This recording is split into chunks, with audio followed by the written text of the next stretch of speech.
Hey guys what's up, I hope you are all doing well. मेरा नाम विवेक कुमार है। मैं आप सभी का पीएससी जर्नी चैनल पे स्वागत करता हूँ। आईएनए की सीरीज़ यहाँ पे चल रही है, जो कि रात 8 बजे ये आपकी सीरीज़ आपको देखने को मिलेगा। उसी से रिलेटेड यहाँ पे जो करंट अफेयर है, जो हॉट्स टॉपिक है, जो मोस्ट इंपॉर्टेंट करंट अफेयर का टॉपिक है, वो हम लोग डिटेल्ड में यहाँ पे कवर करते हैं। जो पीसीएस एग्जाम की तैयारी कर रहे हैं उनके लिए ये सीरीज़ बहुत ज़्यादा इंपॉर्टेंट होता है। तो इसको अच्छे से कवर करते हुए चलेगा, चाहे वो किसी भी स्टेट पीसीएस की आप तैयारी कर रहे हैं। प्रीलिम्स और मेंस को लेकर के बहुत इंपॉर्टेंट ये आपको करंट अफेयर देखने को मिलेगा, तो इसको बिल्कुल भी मिस ना करें। बहुत अच्छे से इसको कवर करते हुए चलिएगा, नोट्स बनाते हुए चलिएगा और अच्छे से रिवाइज करते हुए चलिएगा। आइए स्टार्ट करते हैं बिना किसी देरी के आज का न्यूज़ एनालिसिस। सबसे पहला न्यूज़ एनालिसिस की अगर हम लोग बात करें, तभी हाल ही में रिसेंट में आप देख सकते हैं मोदी जी बिहार के दौरे पे थे और उन्हीं के द्वारा बहुत सारे डेवलपमेंट प्रोजेक्ट जो है वो बिहार में उद्घाटन इनके द्वारा किया गया है। ये उसी से रिलेटेड बेसिकली ये आपका न्यूज़ है। तो बहुत सारे डेवलपमेंट प्रोजेक्ट जो है जिसकी कॉस्ट की अगर हम लोग बात करें तो 21,400 करोड़ रुपए का यहाँ पे कॉस्ट को लेकर के यहाँ पे डेवलपमेंट प्रोजेक्ट जो है वो यहाँ पे उसका अनावरण किया गया है। कहाँ पे? बिहार के औरंगाबाद जिला की बात यहाँ पे कही जा रही है। तो बिहार के औरंगाबाद जिले में 21,400 करोड़ रुपए का विकास परियोजना का यहाँ पे मोदी जी के द्वारा अनावरण यहाँ पे किया गया है। देख सकते हैं राजमार्ग परियोजना का उद्घाटन की अगर हम लोग बात करें तो 18,000 करोड़ रुपए से अधिक का यहाँ पे लागत लगा है। अगर हम लोग बात करें नेशनल हाईवे प्रोजेक्ट को लेकर के, इसके साथ साथ यहाँ पे नींव भी रखी गई है 6 लेन ब्रिज का। किसके ऊपर? गंगा नदी के ऊपर।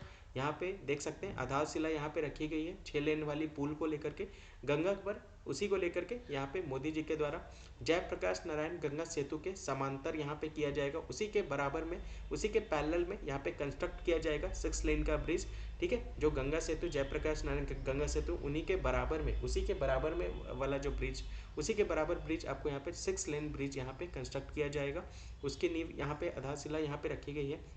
इसके साथ साथ यूनिटी मॉल जो कि पटना में इसको इसको खोला जाएगा, उसकी भी आधारशिला यहाँ पे रखी गई है। जिसकी लागत की बात करें तो 200 करोड़ रुपए से अधिक की लागत इसमें लगेगी। ये ध्यान में रख सकते हैं। ये चीज़ किस चीज़ के ऊपर फोकस कर रहा है? तो one district one product project के ऊपर ये बेसिकली आपका फोकस कर रहे हैं। इसी को बढ़ावा देने के लिए ये सारे डेवलपमेंट प्रोजेक्ट का यहाँ पे आधारशिला यहाँ पे रखी जा रही है। यहाँ पे इनाग्रेशंस यहाँ पे आप देख सकते हैं किया जा रहा है। उन्होंने 3 रेलवे परियोजनाएं राष्ट्र को समर्पित भी की है, देख सकते हैं। 3 रेलवे प्रोजेक्ट इन्होंने डेडिकेट किया है। पाटलिपुत्र पहलेजा लाइन की बात करें तो 26 किलोमीटर लॉन्ग ये न्यू लाइन जो है ये बंधुआ और पेमार के बीच में ये बेसिकली देखने को मिलेगा। तो ये उसी को लेकर के यहाँ पे इनके द्वारा यहाँ पे शामिल है, ये इनको समर्पित किया गया है बिहार राज्य को। पीएम ने नमामि गंगे योजना के तहत 2190 करोड़ रुपए से अधिक की 12 परियोजनाओं का भी यहाँ पे इसके इनके द्वारा उद्घाटन यहाँ पे किया गया है। इसमें देख सकते हैं पटना, सोनपुर, नौगछिया, छपरा के सीवरेज ट्रीटमेंट यहाँ पे प्लांट शामिल है। तो बहुत सारे डेवलपमेंट प्रोजेक्ट आप यहाँ पे देख सकते हैं, जो कि अभी हाल में मोदी जी के द्वारा जब वहाँ गए थे औरंगाबाद जिला में, तो यहाँ पे बहुत सारे डेवलपमेंट प्रोजेक्ट्स आपको बिहार से रिलेटेड आपको देखने को मिलेंगे, जो कि यहाँ पे उद्घाटन किए जा रहे हैं और आधारशिला रखी जा रही है। ठीक है, अब यहाँ पे बात की ये सारी चीज़ें क्यों की जा रही, ताकि एक जिला को पूरी तरह से वन डिस्ट्रिक्ट वन प्रोडक्ट के पहल को लेकर के यहाँ पे इनिशिएट किया जा सके, बूस्टअप किया जा सके, बढ़ावा दिया जा सके, ताकि एक तरह से वहाँ का आर्थिक विकास हो सके। ठीक है, एक प्रोडक्ट को पूरी तरह से वहाँ पे प्रमोट करने की बात कही जा रही है, हर जिला में की बात यहाँ पे कही जा रही है। तो जिला स्तर पर आर्थिक विकास को बढ़ावा देने के लिए ये एक पहल है और एक उत्पाद को यहाँ पे बढ़ावा दिया जा रहा है वन डिस्ट्रिक्ट वन प्रोडक्ट को लेकर के। ये ध्यान रख सकते हैं, उसके ब्रांडिंग को लेकर के ये ध्यान रख सकते हैं। तो इसका एम क्या है, इसका उद्देश्य क्या है कि हर जिले में स्थानीय क्षमता, संसाधनों, कौशल और संस्कृति का यहाँ पे लाभ उठाना है। देख सकते हैं हर डिस्ट्रिक्ट की बात यहाँ पे कही जा रही है कि इसको डोमेस्टिक और इंटरनेशनल लेवल पे एक यूनिक आइडेंटिटी को क्रिएट करना है। ठीक है, निर्माण करना है, एक यूनिक आइडेंटिटी, विशिष्ट पहचान यहाँ पे बनाना है, ये ध्यान रख सकते हैं। तो सबसे पहले अगर हम लोग बात करें तो ODOP की जो लॉन्च हुई थी, ये जो कॉन्सेप्ट आया था वन डिस्ट्रिक्ट वन प्रोडक्ट पहल को लेकर के, तो ये बेसिकली सबसे पहले जो किस राज्य में इसको लॉन्च किया गया था, तो ये उत्तर प्रदेश सरकार के द्वारा इसको लॉन्च किया गया था। कब की बात कही जा रही है, तो 2018 में इसको विकसित किया गया था, ये ध्यान रख सकते हैं। इस योजना के में राज्य के पारंपरिक उद्योगों, शिल्प, जैसे अगर हम लोग बात करें लोकल लेवल पे, अगर बात करें इंडस्ट्रीज क्राफ्ट्स हो गए, एम्ब्रॉयडरी होगी, ब्रासवेयर हो गया, पॉटरी हो गया, कारपेट्स हो गया, लेदर गुड्स हो गया, ये सारे को क्या किया जा रहा है, यहाँ पे रिवाइव किया जा रहा है, पुनर्जीवित करने में यहाँ पे सफल है ये one district one product initiative के तहत। जो लोकल लेवल पे बेसिकली जो यहाँ पे सारे प्रोडक्ट को यहाँ पे क्या किया जा रहा है, उनको पहचान बनाने की बात यहाँ पे कही जा रही है। इससे प्रेरित होकर के केंद्र सरकार ने भी इस अवधारणा को यहाँ पे अपनाया। देखिए ये जो है, ये एक जिला एक उत्पाद जो पहल है, ये उत्तर प्रदेश सरकार के द्वारा इसको शुरुआत की गई थी। अब ये इनिशिएटिव इतना अच्छा लगा केंद्र सरकार को कि इसको हर राज्य में यहाँ पे एक्सेप्ट कर लिया गया केंद्र सरकार के द्वारा, और इस अवधारणा को हर राज्य में इसको अपनाया जा रहा है, ताकि राष्ट्र स्तर पर एक क्या किया जा सके, इसको लॉन्च किया जा सके और इस कॉन्सेप्ट को अडॉप्ट किया जा सके। तो उसी को लेकर के बेसिकली यहाँ पे ये न्यूज़ आप देख सकते हैं। बहुत आंकड़े जो है वो इंपॉर्टेंट है, ध्यान रखते हुए चलिएगा, बिहार से रिलेटेड है। अपकमिंग एग्जाम जो देने जा रहे हैं बिहार के लेकर के, तो उसके लिए बहुत ज़्यादा इंपॉर्टेंट हो जाता है, तो इसको अच्छे से कवर करते हुए चलिएगा, ठीक है। तो औरंगाबाद जिले में 21,400 करोड़ रुपए का यहाँ पे विकास परियोजना को लेकर के यहाँ पे बात कही जा रही है, इसको ध्यान में रख सकते हैं, ठीक है। इसके साथ साथ यहाँ पे आप देख सकते हैं नमामि गंगा स्कीम की बात भी यहाँ पे कही जा रही है। तो ये स्कीम जो है बेसिकली केंद्र सरकार के द्वारा जून 2014 में इसको हरी झंडी दिखाई गई थी। इसको फ्लैगशिप कार्यक्रम के रूप में इसको शुरुआत किया गया था, ताकि एक तरह से प्रदूषण को यहाँ पे क्या किया जा सके, कम किया जा सके, और राष्ट्रीय नदी गंगा को संरक्षित किया जा सके, ठीक है। तो इसी को लेकर नमामि गंगे कार्यक्रम की यहाँ पे संरक्षण मिशन एक है, जो जून 2014 में केंद्र सरकार द्वारा इस कार्यक्रम को यहाँ पे स्टार्ट किया गया था। ये जल संसाधन मंत्री, नदी विकास और गंगा संरक्षण विभाग तथा जल शक्ति मंत्रालय के तहत इसको क्या किया जाता है, इसको यहाँ पे ऑपरेट किया जाता है। तो कौन कौन सा डिपार्टमेंट है, वाटर रिसोर्स का डिपार्टमेंट हो गया, रिवर डेवलपमेंट हो गया, गंगा रीजनरेशन हो गया, मिनिस्ट्री ऑफ जल शक्ति हो गया, इन सारों डिपार्टमेंट के द्वारा इसको क्या किया जाता है, इसको ऑपरेट किया जाता है। और इसको ऑपरेट बेसिकली जो है ये इम्प्लीमेंट जो किया गया है, इस प्रोग्राम को की शुरुआत जो की गई है, एग्जीक्यूट जो किया गया वो national mission for clean Ganga को लेकर के यहाँ पे इसके द्वारा यहाँ पे किया गया है। राष्ट्रीय स्वच्छ गंगा मिशन कार्यक्रम को लेकर के यहाँ पे इसकी कार्यान्वित यहाँ पे की गई है। एक तरह से ये क्या करता है, राज्य कार्यक्रम प्रबंधन समूह द्वारा इसको कार्यान्वित भी किया जा रहा है। एक तरह से देख सकते हैं इसको पूरी तरह से ऑर्गेनाइज किया जा रहा है SPMG के द्वारा, ये ध्यान रख सकते हैं। बहुत इंपॉर्टेंट स्कीम्स है, अच्छे से इसको समझते हुए चलेगा। नमामि गंगे स्कीम की बात यहाँ पे कही जा रही है, ताकि एक तरह से क्या किया जा सके, पॉल्यूशन को कम किया जा सके गंगा में जो है, और एक तरह से कंजर्व किया जा सके नेशनल रिवर जो कि राष्ट्रीय नदी गंगा है, उसकी बात यहाँ पे कही जा रही है, ठीक है। इसकी अगर हम लोग बात करें national mission for clean Ganga की बात करें, तो इसकी जो इम्प्लीमेंटेशन हुई थी वो नेशनल गंगा काउंसिल के द्वारा यहाँ पे किया गया था, जो कि 2016 में इसकी इस परिषद की स्थापना हुई थी।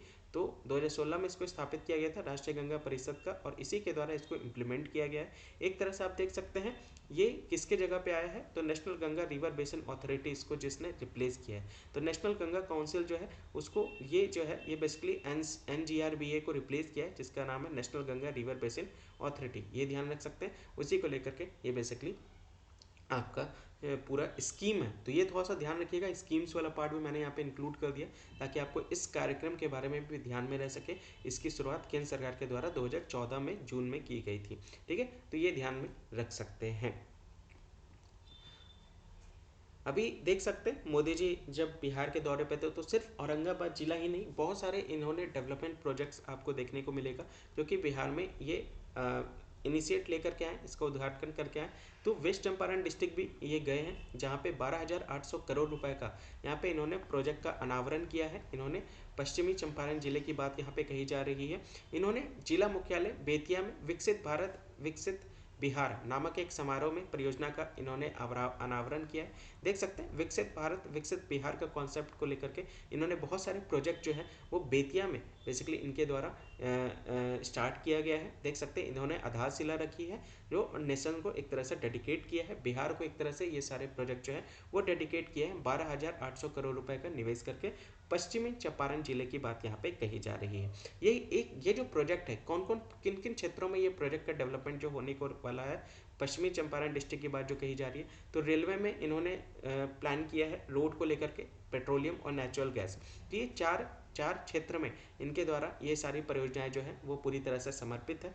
पूर्वी और पश्चिमी चंपारण के साथ साथ गोपालगंज हो गया, सिवान हो गया, देवरिया में शहरी गैस वितरण परियोजना तथा सुगोली एवं लौरिया में अनाज आधारित इथेनॉल सुविधा यहाँ पे प्रदान करने को लेकर के इनके द्वारा बात की गई है। इसके साथ साथ पटना में दीघा सोनपुर रेल सड़क पुल के समानांतर गंगा नदी पर 6 लेन केबल पुल का निर्माण और NH-19 बाईपास के बाकरपुर हाट मानिकपुर खंड को 4 लेन बनाने की बात यहाँ पे कही जा रही है। इनके द्वारा कंस्ट्रक्शन किया जाएगा 6 लेन ब्रिज का, जो कि गंगा नदी के जो पैरेलल होने वाला है, ये ध्यान रख सकते हैं। Digha Sonpur rail cum road bridge भी यहाँ पे कंस्ट्रक्ट किया जाएगा पटना में, और 4 लेन का रोड आप यहाँ पे देख सकते हैं बकरपुर हाट मनिकपुर सेक्शन में, जो कि NH-19 के ऊपर पड़ता है, बाईपास के ऊपर पड़ता है, ये ध्यान रख सकते हैं।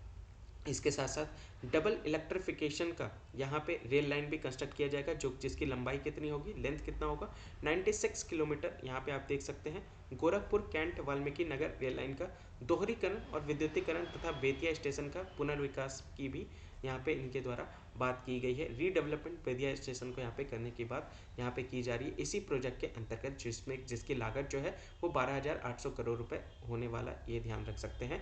तो ये भी एक इम्पॉर्टेंट पॉइंट जिसको विकसित भारत विकसित बिहार को लेकर के, इनके कॉन्सेप्ट्स को लेकर के यहाँ पे डेवलपमेंट करने की बात यहाँ पे इनके द्वारा कही जा रही है। ठीक है, तो अब रेल की अगर हम लोग बात करें तो देखिए यहाँ पे आप देख सकते हैं पश्चिमी चंपारण बेतिया जगह की बात यहाँ पे कही जा रही है। इसके साथ साथ इन्होंने रक्सौल से जोगबनी तक भी रेल लाइन जो है कंस्ट्रक्ट करने की बात इनके द्वारा कही जा रही है। इनके साथ साथ पश्चिमी चंपारण में भी रेल लाइन को और कंस्ट्रक्ट करने की बात इनके द्वारा कही जा रही है। ठीक है, तो ये बिहार का मैप है, अभी वापस लौटेंगे इसमें। तो अभी आप देख सकते हैं दो इनके द्वारा किस चीज़ का उद्घाटन यहाँ पे किया गया, तो 2 लेन का पिपरा कोठी मोतिहारी रक्सौल सेक्शन में, जो कि NH-28A पड़ता है, उसको यहाँ पे 2 लेन का डेवलप करने की बात यहाँ पे कही जा रही है। इसके साथ साथ शिवहर सीतामढ़ी सेक्शन, जो कि NH-108, ठीक है, वो भी यहाँ पे डेवलप करने की बात यहाँ पे कही जा रही है। ठीक है, तो अगर हम लोग बात करें तो ये शिवहर आप यहाँ पे देख सकते हैं, सीतामढ़ी आप यहाँ पे देख सकते हैं, यहाँ पे 2 लेन का कंस्ट्रक्शन करने की बात यहाँ पे इनके द्वारा कही जा रही है, जो कि NH-104 के तहत ये बात कही जा रही है। इसके साथ साथ तेल की अगर हम लोग बात करें तो Muzaffarpur Motihari LPG gas line को यहाँ पे प्रोवाइड करने की बात कही जा रही है, ताकि एक तरह से जो स्वच्छ खाना पकाने के ईंधन यहाँ पे प्रदान किया जा सके। LPG पाइपलाइन बिछाने की बात यहाँ पे कही जा रही है, जिसकी लंबाई 109 किलोमीटर इंडियन ऑयल का है, ये ध्यान रख सकते हैं। मुजफ्फरपुर मोतिहारी के बाद यहाँ पे कही जा रही है। ठीक है, इसके साथ साथ मोतिहारी में इंडियन ऑयल का LPG बॉटलिंग प्लांट और स्टोरेज टर्मिनल की भी स्थापना करने की बात यहाँ पे कही जा रही है। तो ये प्लांट को स्थापित करने की बात यहाँ पे कही जा रही है मोतिहारी में। मोतिहारी देख सकते हैं, मोतिहारी की बात यहाँ पे इस जगह की बात कही जा रही है, पूर्वी चंपारण में, जो कि आपका स्थित है रक्सौल सगौली वाले एरिया में, ये आपको देखने को मिलेगा। तो वहीं पे इस प्लांट को स्थापित करने की बात यहाँ पे कही जा रही है, स्टोरेज टर्मिनल को यहाँ पे सेटअप करने की बात कही जा रही है। इसके साथ साथ यहाँ पे 62 किलोमीटर लाइन यहाँ पे बिछाने की बात कही जा रही है, जो कि बापूधाम मोतिहारी से लेकर के पिपराहा और गौज कन्वर्सन और नरकटियागंज गोहाना सेक्शन में आपको देखने को मिलेगा। यहाँ पे भी यहाँ पे जो लाइन जो है वो बेसिकली यहाँ पे बिछ चुका है, और यहाँ पे हरी झंडी भी दिखाई गई है 2 ट्रेनों की, नरकटियागंज गोहा और रक्सौल जोगबनी सेक्शन, जो कि अभी हम लोगों ने मैप के थ्रू हम लोगों ने कवर किया। तो नरकटियागंज गोनाहा की बात करें, देख सकते हैं ये नरकटियागंज है और ये गोहाना, यहाँ पे ये आपकी लाइन बिछ चुकी है, इसका हरी झंडी यहाँ पे दिखाई गई है। और एक आपका जो अगर हम लोग बात करें कि एक है आपका रक्सौल जोगबनी, तो यहाँ पे आप देख सकते हैं रक्सौल से लेकर के जोगबनी तक यहाँ पे लाइन बिछाने की बात यहाँ पे कही जा रही है। तो ये सारे डेवलपमेंट प्रोजेक्ट देख सकते हैं जो कि बिहार में होने वाला है, उसी को लेकर के यहाँ पे मोदी जी के द्वारा इन सभी प्रोजेक्ट्स का अनावरण यहाँ पे किया गया है, इन सभी परियोजनाओं का उद्घाटन यहाँ पे इनके द्वारा किया गया है, जो कि अभी डेडिकेट करके आए हैं बिहार राज्य को लेकर के, विकसित भारत विकसित बिहार के कॉन्सेप्ट को प्रमोट करने को लेकर के, बढ़ावा देने को लेकर के, उसी को लेकर के बेसिकली ये आपका पूरा बिहार से रिलेटेड न्यूज़ था। आई होप ये पूरा न्यूज़ आपको समझ में आ गया होगा। एक बार और वापस से ये सारे पॉइंट्स को देख लीजिएगा, ताकि आपको ध्यान में रहे कहाँ कहाँ पे किस किस कौन कौन सा डेवलपमेंट हो रहा है, कहाँ पे ऑयल प्लांट स्थापित हो रहा है, कहाँ पे 2 लेन रोड 6 लेन ब्रिज यहाँ पे बन रहा है, कहाँ पे रेलवे लाइन यहाँ पे सेटअप बिछाने की बात कही जा रही है। ये सारे डेवलपमेंट प्रोजेक्ट आपको बिहार को विकसित करने के लिए, ताकि यहाँ पे इको टूरिज्म को और स्ट्रॉन्ग किया जा सके, इकोनॉमिक ग्रोथ हो सके, उसको लेकर के यहाँ पे ये सारे इनिशिएट यहाँ पे लेने की बात यहाँ पे कही जा रही है। तो ये सारे डेवलपमेंट प्रोजेक्ट के ऊपर टारगेट किया गया मोदी जी के द्वारा, देख सकते हैं जो कि अभी हाल ही में बिहार के दौरे पे थे, ये ध्यान रख सकते हैं। अगला जो योजना है वो पीएम उज्ज्वला योजना है, उसी से रिलेटेड बेसिकली न्यूज़ है, जो कि कैबिनेट के द्वारा अप्रूवल यहाँ पे दिया गया। टारगेट देने को लेकर के, सब्सिडी को लेकर के 300 रुपये प्रति गैस सिलेंडर देने की बात यहाँ पे कही जा रही है। 12 रिफिल्स पर ईयर की बात यहाँ पे कही जा रही है। किस योजना के तहत? पीएम उज्ज्वला योजना के तहत, जो कि 24-25 जो फाइनेंशियल है उसकी बात यहाँ पे उसमें ये मंजूरी दी गई है। तो वित्त वर्ष 24-25 के दौरान प्रधानमंत्री उज्ज्वल योजना के तहत प्रतिवर्ष 12 रिफिल तक 300 रुपये प्रति एलपीजी सिलेंडर को यहाँ पर टारगेट किया गया है, ये ध्यान रख सकते हैं। पीएम उज्ज्वला योजना की अगर हम लोग बात करें तो 2016 में ग्रामीण और वंचित परिवारों को स्वच्छ खाना पकाने का ईंधन उपलब्ध कराने के उद्देश्य से इसको यहाँ पे लॉन्च किया गया था। देख सकते हैं 2016 में इसको लॉन्च किया गया था, और यहाँ पे बेसिकली उसी को लेकर के ट्रेडिशनल कुकिंग फॉयल यूज़ करने की बात यहाँ पे कही जा रही है। जो बेसिकली जो डिप्राइव्ड है, जो वंचित है, जो गैस वैसा घर जो जिनके पास गैस सिलेंडर नहीं है, उनको यहाँ पे इस योजना के तहत गैस सिलेंडर प्रोवाइड करने की बात यहाँ पे कही जा रही है। ठीक है, तो गवर्नमेंट के द्वारा टारगेट किया गया कि इस योजना के तहत एलपीजी कनेक्शन जो है 10.35 करोड़ लोगों तक पहुँचाने की बात यहाँ पे कही जा रही है। कौन कौन से मंत्रालय इसके अंतर्गत में आपको देखने को मिलेगा? तो पेट्रोलियम और प्राकृतिक गैस मंत्रालय आप यहाँ पे देख सकते हैं, जो जिसके अंतर्गत ये योजना जो है वो आपकी रन कर रही है। इसमें किनको ये योजना के तहत लाभ मिलेगा? तो एक वुमेन, जो एडल्ट वुमेन होनी चाहिए, जो बेसिकली गरीब घर से बिलोंग करती हैं और जिनके पास एलपीजी कनेक्शन नहीं है, उनको ये बेसिकली ये वो लाभार्थी यहाँ पे आपको देखने को मिलेगा जो पात्र हैं, जो इस योजना से इनको लाभ हो पाएगा। ठीक है, सरकार रुपए की वित्तीय सहायता यहाँ पे प्रदान करती है। यहाँ पे आप देख सकते हैं 300 रुपये का यहाँ पे वित्तीय सहायता भी आपको देखने को मिलेगा इस योजना के तहत। और यहाँ पे अगर फाइनेंशियल सपोर्ट की बात करें तो इच एलपीजी कनेक्शन लेने पे 1600 रुपये का यहाँ पे फाइनेंशियल सपोर्ट यहाँ पे सरकार की तरफ से प्रोवाइड किया जाएगा उस अडल्ट वुमेन को जो बेसिकली एलिजिबल होंगी इस योजना के तहत। ठीक है, तो उसी को लेकर के ये योजना है, याद रखिएगा 2016 में इसको लॉन्च किया गया था। ठीक है, उसी को लेकर के यहाँ पे ये आपका न्यूज़ है। ठीक है, इसको ध्यान में रख सकते हैं। ठीक है, याद रखिएगा। अगला न्यूज़ जो है वो बेसिकली आपका उन्नति 2024 से रिलेटेड है, उन्नति योजना। ठीक है, इसका पूरा नाम की बात करें तो यहाँ पे आप देख सकते हैं ये इंडस्ट्रियलाइजेशन योजना है, ये ध्यान रख सकते हैं। ये 10 साल के लिए इसको बेसिकली लॉन्च किया गया है ताकि इंडस्ट्रीज, उद्योग और जो रोजगार है उसको यहाँ पे बढ़ावा दिया जा सके, और ये बेसिकली नॉर्थ ईस्ट में इसको डेवलप करने की बात यहाँ पे कही जा रही है। तो उन्नति आप यहाँ पे देख सकते हैं। ठीक है, उन्नति योजना के तहत यहाँ पे टारगेट जो किया जा रहा है वो नॉर्थ ईस्ट क्षेत्र में यहाँ पे किया जा रहा है, ताकि पूर्वोत्तर क्षेत्र में राज्यों में उद्योगों के विकास यहाँ पे किया जा सके। और एक तरह से जब उद्योग का विकास होगा तो ऑब्वियस सी बात है वहाँ पे रोजगार का भी सृजन आपको यहाँ पे देखने को मिलेगा। ठीक है, तो लाभकारी योजना यहाँ पे उत्पन्न होगा, यहाँ पे आप देख सकते हैं। और सामाजिक आर्थिक विकास और विनिर्माण और सेवा क्षेत्र में उत्पादक आर्थिक गतिविधि को यहाँ पे क्या मिलेगा? बढ़ावा मिलेगा। ठीक है, इसकी मुख्य विशेषताएं की अगर हम लोग बात करें तो यहाँ पे आप देख सकते हैं स्कीम पीरियड जो है वो 10 साल तक का ये रहने वाला है, और यहाँ पे 8 साल की कमिटमेंट यहाँ पे दी जा रही है इस योजना के तहत। यहाँ पे देनदारियाँ की बात कही जा रही है, यानी लाइबिलिटीज़ की बात यहाँ पे कही जा रही है। एलिजिबिलिटी की अगर हम लोग बात करें तो जितने भी नए उद्योग यूनिट्स होंगे उसको एक्सपेंड करने की बात यहाँ पे कही जा रही है। और मैक्सिमम अगर हम लोग एलिजिबिलिटी बेनिफिट्स की बात करें तो यहाँ पे आप देख सकते हैं एक यूनिट से, एक इकाई से 250 करोड़ रुपए का यहाँ पे लाभ आपको देखने को मिलेगा। ठीक है, इसके साथ साथ यहाँ पे ईवी चार्जिंग स्टेशन की अगर हम लोग बात करें तो ये भी आपको देख सकते हैं यहाँ पे ये भी इसके अंतर्गत शामिल है। इसके साथ साथ सीमेंट हो गए, प्लास्टिक हो गए, और भी अदर जो निगेटिव लिस्ट है वो सारे आपको उसको यहाँ पे क्या किया जाएगा? हरित उद्योग सकारात्मक सूची में शामिल करने की बात यहाँ पे की जा रही है। ठीक है, तो ये इन सभी चीज़ों पर यहाँ पे वर्क किया जाएगा, और इन सभी क्षेत्रों से उद्योग जो है वो यहाँ पे स्थापित किए जाएंगे। कौन कौन से डिस्ट्रिक्ट को यहाँ पे जिसके अंतर्गत ये बेसिकली वर्क किया जाएगा? तो बेसिकली डिस्ट्रिक्ट को यहाँ पे 2 जोन में बांटा गया है। ठीक है, पहला जो जोन है वो आपका जोन ए देखने को मिलेगा, जहाँ पे जिसको एडवांस डिस्ट्रिक्ट के अंतर्गत रखा गया। जो पहले से ऑब्वियस सी बात है उन्नत जिले हैं वो उनको जोन ए में रखा गया, और जोन बी में जो पिछड़ा जिला है वहाँ पे सेटअप करने की बात यहाँ पे की जा रही है औद्योगिक को, तो वो इसके अंतर्गत आपके शामिल है। ठीक है, तो अगर हम लोग बात करें तो इसको 2 पार्ट में बांटा गया है। तो पहला पार्ट की बात करें तो यहाँ पे इंसेंटिव यहाँ पे प्रोवाइड करने की बात यहाँ पे कही जा रही है। एलिजिबल यूनिट्स को। और इसको अगर हम लोग बात करें तो यहाँ पे इंस्टीट्यूशनल अरेंजमेंट पहले यहाँ पे स्थापित किया जाएगा। पहले यहाँ पे व्यवस्था बताई जाएगी, कैसे उनको सिखाया जाएगा, ट्रेनिंग दी जाएगी। उसके बाद फिर उनको यहाँ पे क्या किया जाएगा, उनको यहाँ पे प्रमोट किया जाएगा, यहाँ पे प्रोत्साहन दिया जाएगा, इनकरेज किया जाएगा। तो संस्थागत व्यवस्था भी यहाँ पे भाग बी में आपको देखने को मिलेगा। यहाँ पे जो पिछड़े जिला है उनको यहाँ पे पहले नॉलेज दिया जाएगा, किस तरह से काम करना है, उनके स्किल्स को डेवलप किया जाएगा और वहाँ पे फिर इसको क्या किया जाएगा, इम्प्लीमेंट किया जाएगा। ठीक है, तो ये ध्यान रख सकते हैं। उनको पहले एडवांस डिस्ट्रिक्ट टाइप के लेवल पे लाया जाएगा, जो बेसिकली पिछड़े जिले हैं उसको पहले डेवलप किया जाएगा, वहाँ पे स्किल्स डेवलपमेंट का पहले वहाँ पे वर्क किया जाएगा। फंड्स की बात करें तो पार्ट ए में 60% का फंड जो है वो बेसिकली होगा। यहाँ पे पार्ट ए में 60% का जो है वो बेसिकली निर्धारित किया गया है, जो कि 8 पूर्वोत्तर राज्यों के लिए, और 40% जो है वो फर्स्ट इन फर्स्ट आउट के आधार पर निर्धारित किया जाएगा। ठीक है, first in first out basis पे 40% का जो है वो बेसिकली फंड जो है वो रिलीज किया जाएगा। इम्प्लीमेंट इसको किसके द्वारा किया जा रहा है, तो DPIIT इंडस्ट्री के द्वारा, यानी department of promotion of industry and internal trade के द्वारा यहाँ पे इन राज्यों में इसको इम्प्लीमेंट किया जाएगा। ये ध्यान रख सकते हैं, उसी को लेकर के बेसिकली ये आपका न्यूज़ है। दूसरे योजना की अगर हम लोग बात करें, नॉर्थ ईस्ट रीजन की अगर हम लोग बात करें तो PM देविनी योजना यहाँ पे आप देख सकते हैं। ये भी योजना जो है पूर्वोत्तर राज्यों की ज़रूरतों के आधार पर वहाँ की सामाजिक विकास परियोजनाओं के वित्त पोषण के लिए इसको यहाँ पे निर्धारित किया गया।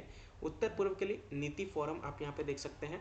ठीक है, नीति फोरम भी है उत्तर ईस्ट उत्तरी पूर्व ईस्ट के लिए, यहाँ पे आप देख सकते हैं उत्तर पूर्व के लिए, ताकि एक तरह से वहाँ पे सस्टेनेबल इकोनॉमिक ग्रोथ यहाँ पे प्रमोट किया जा सके। तो एक तरह से सतत आर्थिक विकास को बढ़ावा देने के लिए भी यहाँ पे इसका उपयोग किया जा रहा है। ठीक है, उत्तर पूर्व विशेष बुनियादी ढांचा की भी विकास यहाँ पे करने की बात यहाँ पे कही जा रही है। एक तरह से इंफ्रास्ट्रक्चर डेवलपमेंट योजना को भी यहाँ पे क्या किया जा रहा है, यहाँ पे उसको टारगेट यहाँ पे किया जा रहा है, वहाँ पे इंफ्रास्ट्रक्चर क्रिएट करने की बात यहाँ पे कही जा रही है। एक तरह से वहाँ पे पानी की सप्लाई को लेकर के बिजली आपूर्ति की जा सके, जल आपूर्ति की जा सके, स्वास्थ्य सुनिश्चित करने को लेकर के ये सारे ढांचा जो है वहाँ पे तैयार करने के बाद यहाँ पे की जा रही है। ठीक है, तो यहाँ पे उसी को लेकर के यहाँ पर आपको न्यूज़ देखने को मिलेगा। उत्तर पूर्व क्षेत्र में विकास के लिए भी अन्य योजना की बात करें तो PM डिवाइन योजना आप देख सकते हैं, याद रखिएगा, नीति फोरम देख सकते हैं, और विशेष बुनियादी ढांचा विकास योजना भी, ये सारे योजना जो है वो चल रही है नॉर्थ ईस्ट को डेवलप करने को लेकर के। तो ये ध्यान रख सकते हैं। उन्नति योजना ये पूरा जो है वो डेवलपमेंट को लेकर के है,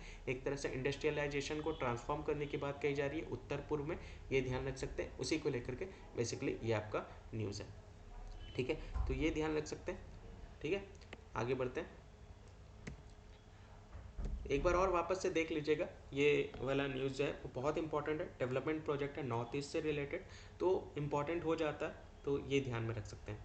अगला न्यूज़ जो है वो बेसिकली ये आप लाइन देख सकते हैं, इस लाइन को बेसिकली कहते हैं ब्लू लाइन, इसी से रिलेटेड न्यूज़ है। ये ब्लू लाइन आपको देखने को मिलेगा जो कि लेबनान और इजराइल को क्या कर रहा है, डिवाइड कर रहा है, अलग कर रहा है। ये उसी से रिलेटेड बेसिकली आपका न्यूज़ है। ठीक है, अगर हम लोग इसकी बात करें तो ब्लू लाइन आज के डेट में यहाँ पे न्यूज़ में क्यों बना हुआ है, क्योंकि यहाँ पे आप देख सकते हैं लेबनान में अमेरिकी दूत ने इस बात पर जोर दिया है, अमेरिकी दूत के द्वारा यहाँ पे जोर दिया गया, इस शांति और सुरक्षा की गारंटी के लिए ब्लू लाइन पर स्थिति को बदलना होगा।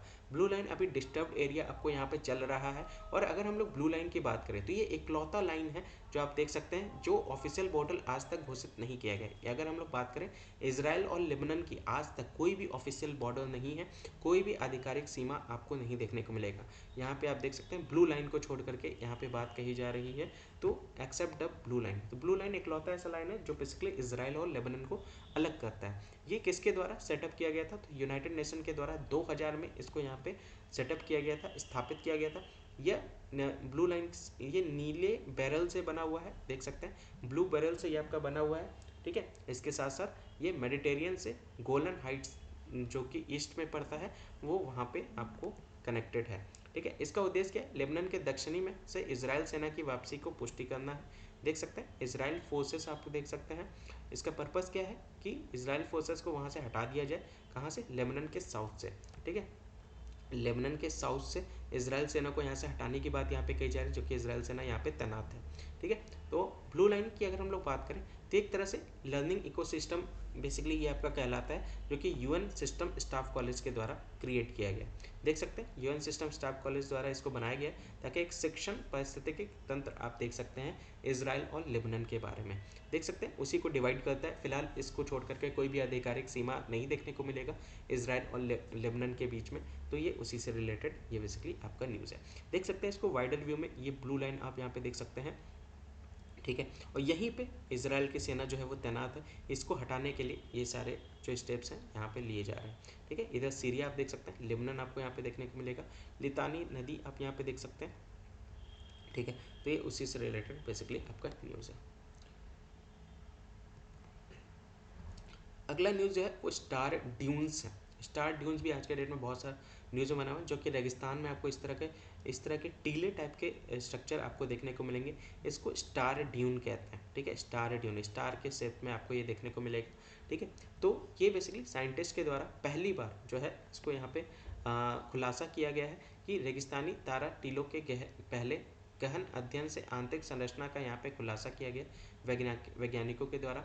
अध्ययन जो है वो किसके द्वारा यहाँ पे किया गया है, तो यहाँ पे देख सकते हैं ये बेसिकली स्टडी जो है वो स्टारडियन के ऊपर किया गया, जो कि ईस्टर्न मोरक्को में के एक जगह है अर्ग चेबी, वहाँ पे जिसको ललिया के नाम से भी जाना जाता है, जो कि सबसे बड़ा पॉइंट आप देख सकते हैं, हाईएस्ट सेक्रेट पॉइंट के नाम से, सर्वोच्च पवित्र बिंदु के नाम से जाना जाता है। सबसे बड़ा टीला आप देख सकते हैं, इसका नाम जो रखा गया लाला ललिया नामक का ये आपका स्टार ड्यून्स है, ये ध्यान रख सकते हैं। सर्वोच्च पवित्र बिंदु के नाम से ये जाना जाता है। अगर हम लोग स्टार ड्यून्स के बारे में जानें तो ये बेसिकली जटिल पवन अव्यवस्था वाले क्षेत्रों में ये आपका निर्माण होता है, एक तरह से जहाँ पे कॉम्प्लेक्स विंड फ्लो करता रहता है, उसी एरिया में इसका यहाँ पे फॉर्मेशन होता है। ये बेसिकली इसका मतलब क्या होता है, इसका मतलब ये है कि विंड जो बह रहा है वो डिफरेंट डिफरेंट डायरेक्शंस में फैल रहा है, ठीक है। इधर फैल रहा है, इधर फैल रहा है, इधर फैल रहा है, इधर, जिसके वजह से यहाँ पे आपके एक क्या होती है, एक हाईएस्ट पॉइंट बन जाता है, जिसको यहाँ पे स्टार ड्यून्स के नाम से जाना जाता है। यहाँ पे सिर्फ अगर हम लोग बात करें तो अर्थ में जितना भी रेगिस्तान है वहाँ पे आप देख सकते हैं 10% आपको इस तरह के ड्यून्स जो है वो आपको देखने को मिलेंगे। कम टीलों का निर्माण करते हैं और सबसे ऊंचे आप देख सकते हैं। पृथ्वी के सबसे बड़े तारा टीले की बात करें तो बदन जाकर रेगिस्तान में आपको देखने को मिलेगा। बदन चरण डेजर्ट में आप देख सकते हैं अर्थ का सबसे बड़ा स्टार ड्यून्स की बात करें। ये रेगिस्तान कहाँ पे है, तो ये रेगिस्तान आपको चाइना में देखने को मिलेगा। और इसको यहाँ पे बेसिकली इस तरह के चट्टान को मार्स पे भी और सैटर्न के मून पे, जो इसका नाम टाइटन है, इसको भी यहाँ पे देखा गया है, ठीक है। चलिए मुझे बताइएगा सैटर्न में कितने नंबर्स ऑफ मून्स हैं, देखते हैं कितने लोग बता पाते हैं। कमेंट्स में बताइएगा, सैटर्न में नंबर ऑफ मून्स बताइएगा, कितने चंद्रमा है।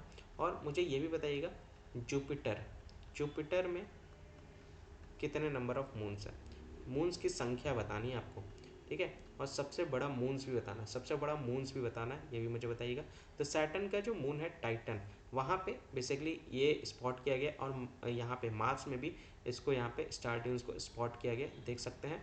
तो ये वहाँ उसी से रिलेटेड आप देख सकते हैं, यहाँ पे भी बदाइन जरान जो रेगिस्तान है वहाँ पे अर्थ का सबसे बड़ा स्टार ड्यून्स आपको देखने को मिलेगा, ठीक है। ये लोकेशंस आप देख सकते हैं, बदाइन जरान रेगिस्तान, ये इस तरह की आकृति में आपको ये चट्टान ये ड्यून्स देखने को मिलेंगे।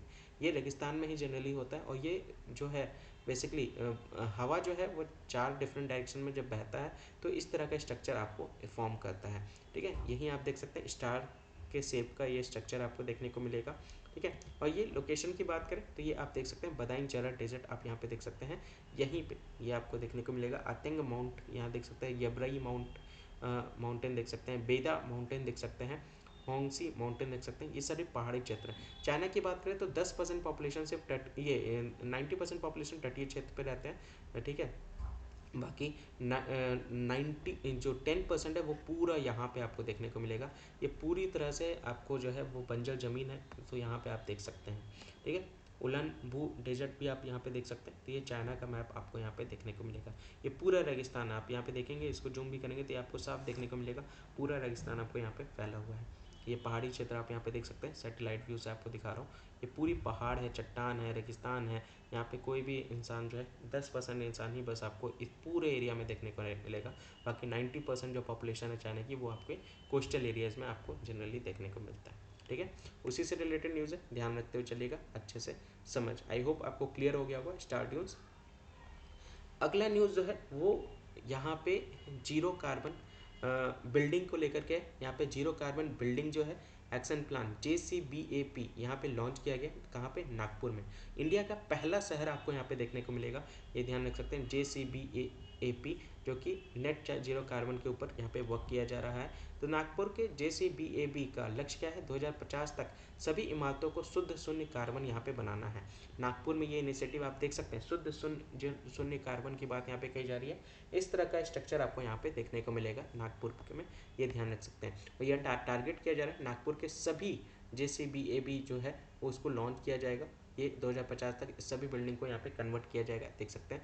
जीरो कार्बन बिल्डिंग, यहाँ पे जो बिल्डिंग है, इमारतें हैं, उनका यहाँ पे दृश्य आप देख सकते हैं। थर्मल आराम से समझौता किए बिना सन्निहित परिचालन और जीवन के अंत GHG उत्सर्जन को कम करने वाले उपायों के माध्यम से अपने जीवन चक्र पर्यावरणीय प्रदर्शन में सुधार करती है, देख सकते हैं। इसके साथ साथ नागपुर में आपको देखने को मिलेगा, इसको डेवलप किया गया है jointly, zero carbon building accelerator project के माध्यम से इसको इम्प्लीमेंट किया गया है। इसकी लॉन्च जो की गई है वो WRI के द्वारा इसको यहाँ पे लॉन्च किया गया। कब? इस परियोजना को लॉन्च किया गया वर्ल्ड रिसोर्सेज इंस्टीट्यूट के द्वारा और वैश्विक भागीदारों के साथ 2021 में इसको लॉन्च किया गया था। और नागपुर में 6 वैश्विक शहर आप यहाँ पे देख सकते हैं, केन्या, कोस्टा रिका, तुर्की, कोलंबिया के अलावा, ठीक है, में से एक है। तो यहाँ पे आप देख सकते हैं, यहाँ पे JCBA परियोजना जो है वो इम्प्लीमेंट किया जा चुका है 6 ग्लोबल सिटीज़ में, आप देख सकते हैं। पहला Kenya, Costa Rica, Turkey, Colombia, देख सकते हैं। इसके अलावा यहाँ पे नागपुर में आपको देखने को मिलेगा ग्लोबल लेवल पे जो है वो इस प्रोजेक्ट को यहाँ पे इम्प्लीमेंट किया गया है, देख सकते हैं। 2050 तक टारगेट रखा गया कि नागपुर में सभी बिल्डिंग्स को यहाँ पे नेट जीरो कार्बन के ऊपर यहाँ पे फोकस किया जाएगा। उसको कन्वर्ट करने की बात यहाँ पे कही जा रही है, ताकि एक तरह से इन्वायरमेंट की लाइफ साइकिल को इम्प्रूव किया जा सके और एक तरह से कार्बन का जो उत्सर्जन है उसको जीरो किया जा सके, ये ध्यान रख सकते हैं, ठीक है। तो उसी को लेकर के ये आपका न्यूज़ है, देख सकते हैं। ये सारे बिल्डिंग इस तरह से यहाँ पे कन्वर्ट किए जा रहे हैं। एक बहुत अच्छा इनिशिएटिव आपको यहाँ पे देखने को मिलेगा, क्योंकि आज के डेट में एयर पॉल्यूशन को कम करना ही पड़ेगा, जो कि 1.5 डिग्री सेल्सियस पे मेंटेन करना है, और उसको लेकर के ये सारे इनिशिएट करना बिल्कुल लाजमी है। ये सारे इनिशिएट आपको करना पड़ेगा, और यही जो है एक तरह से हेल्प करेंगे पॉल्यूशंस को क्या करने में, ओवरकम करने में, ठीक है। तो अगर हम लोग को इसकी ज़रूरत क्या है, क्वेश्चन ये आता है कि हमें ZGPAP की ज़रूरत क्या है, जीरो कार्बन बिल्डिंग की ज़रूरत क्या है इस प्लान के तहत। तो हमें इसलिए ज़रूरत है ताकि हम ग्रीन हाउस इमिशन को यहाँ पे क्या कर सकें, हम इसको क्या कर सकें, जो कि आप देख सकते हैं 2017 से 2000 से 2017 की बात करें तो यहाँ पे इसकी जो उत्सर्जन है वो लगभग दोगुनी हो चुकी है।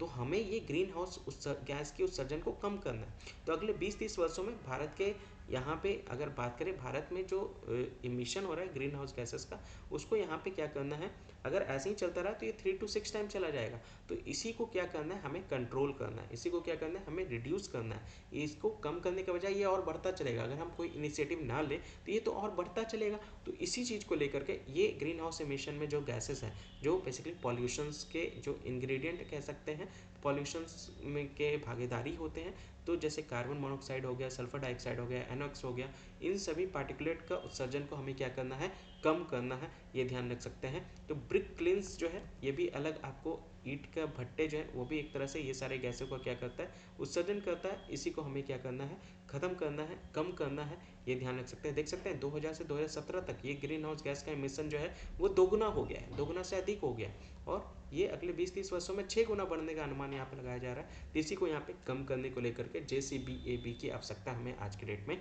है, ठीक है। तो यहाँ पे आप देख सकते हैं नेट जीरो प्लान की बात कही जा रही है। तो CO2 को रिमूव करना है, जो सर्जन यहाँ पे हो रहा है एटमॉस्फेयर में, ह्यूमन की एक्टिविटीज़ हमारे द्वारा, देख सकते हैं। और 2070 तक हमने टारगेट भी किया हुआ है, ताकि हमें क्लीन एनर्जी पूरी तरह से कन्वर्ट हो जाना है, एनर्जी यूज़ एफिशिएंसी को हमें बनाना है, और एक तरह से 2030 से 2050 तक जो ये गोल है, जो 50-50% टारगेट का है, वो हमें यहाँ पे इसको रीच करना है। 2030 तक हमें 50% जो सोलर एनर्जी है, green house solar energy, green gases जो है वो जीरो कार्बन इमिशन को रिड्यूस करना है 2030 तक, देख सकते हैं। तो उसी के ऊपर यहाँ पे बात कही जा रही है। कंस्ट्रक्शंस यहाँ पे उसी के अकॉर्डिंग किया जाने वाला है, और ये इसी को लेकर के ये पूरा यहाँ पे बात कर सकते हैं। ग्रीन बिल्डिंग प्रैक्टिसेस करने की बात यहाँ पे कही जा रही है, ठीक है। अगर नागपुर का JCBAP बिल्डिंग की बात करें तो एक बहुत अच्छा पहल आपको देखने को मिलेगा डीकार्बनाइजेशन करने को लेकर के, एक तरह से यानी कार्बन के उत्सर्जन में कमी को लेकर के ये बहुत ही राष्ट्रीय लेवल पे ये ढांचा का निर्माण करना एक बहुत ही सहायता वाला काम आप यहाँ पे देख सकते हैं। और राष्ट्रीय स्तर पर इसका योगदान भी आपको देखने को मिलेगा। कार्बन विकास रणनीति के तहत यहाँ पे ऊर्जा संरक्षण भवन संहिता 2017 के बाद यहाँ पे कही जा रही है। ये सारे कॉन्ट्रीब्यूशंस आप यहाँ पे देख सकते हैं। ग्रीन बिल्डिंग रेटिंग सिस्टम, जैसे हम लोग बात करें इंडियन ग्रीन बिल्डिंग काउंसिल हो गए, green rating integrated habitat assessment हो गए, तो ये सारे बहुत सारे इनिशिएटिव हैं जो कि यहाँ पे लिए जा रहे हैं एनर्जी को कंजर्व करने को लेकर के और कार्बन के इमिशन को रिड्यूस करने को लेकर के देख सकते हैं। इको निवास संहिता भी 2018 का आप यहाँ पे देख सकते हैं। ये सारे स्टेप्स आपको देखने को मिलेगा जो कि एक तरह से नागपुर में आपको देखने को मिलेगा और ये बहुत ही प्लस स्टेप है, पॉजिटिव स्टेप आपको देखने को मिलेगा, इन्वायरमेंट फ्रेंडली स्टेप्स आपको देखने को मिलेगा ताकि एक तरह से कार्बन का उत्सर्जन को यहाँ पे कम किया जा सके। ठीक है, जीरो कार्बन के ऊपर वर्क करने को लेकर के ये सारे आपको स्टेप्स यहाँ पे लिए गए हैं नागपुर में। ठीक है, तो उसी से रिलेटेड ये पूरा न्यूज़ है। आई होप आपको ये बहुत अच्छे से समझ में आ गया होगा। ठीक है, आगे बढ़ते हैं। अगला न्यूज़ जो है वो मध्य प्रदेश के जो सीएम है मोहन यादव, अभी आप देख सकते हैं मोहन यादव मध्य प्रदेश में। अभी हम लोगों ने हिमाचल प्रदेश का न्यूज़ देखा था राज्यसभा वाला, आई होप वो आपको न्यूज़ याद होगा। एक सीट पे जो राज्यसभा का चुनाव हुआ था जिसके ऊपर बहुमत होते हुए भी यहाँ पे टॉस सिस्टम के थ्रू बीजेपी वहाँ पे जीत गई थी राज्यसभा का चुनाव। तो यहाँ पे ऑपरेशन लोटस का यहाँ पे शिकार हुए थे यहाँ के मुख्यमंत्री, जिसकी वजह से आज मोहन यादव जो है वो यहाँ पे के मुख्यमंत्री हैं। तो यहाँ पे एयर एम्बुलेंस यहाँ पे लॉन्च किया गया, देख सकते हैं एयर एम्बुलेंस मध्य प्रदेश में इसको लॉन्च किया गया। तो एक तरह से यहाँ पे इसका पूरा नाम इस सर्विस का पूरा नाम क्या है, PM Shri air ambulance service आप यहाँ पे देख सकते हैं। ठीक है, उसी को लेकर के बेसिकली ये आपका न्यूज़ है। इस एम्बुलेंस के तहत क्या किया जाएगा, एक उद्देश्य क्या है इसको स्टार्ट करने का, तो मेडिकल सर्विसेज यहाँ पे प्रोवाइड करने की बात कही जा रही है। राज्यों के घरों में यहाँ पे हेलीकॉप्टर के माध्यम से एक तरह से फिक्स्ड विंग एयर एम्बुलेंस आप यहाँ पे देख सकते हैं। हेलीकॉप्टर और फिक्स्ड विंग एयर एम्बुलेंस आपको देखने को मिलेगा, इस सर्विसेज के थ्रू जो है वो प्रोवाइड किया जाएगा। इसका उद्घाटन यहाँ के मुख्यमंत्री के द्वारा यहाँ पे किया गया उज्जैन रीजनल इंडस्ट्री कॉन्क्लेव में, आप देख सकते हैं उज्जैन क्षेत्रीय उद्योग सम्मेलन में इसका उद्घाटन यहाँ पे किया गया।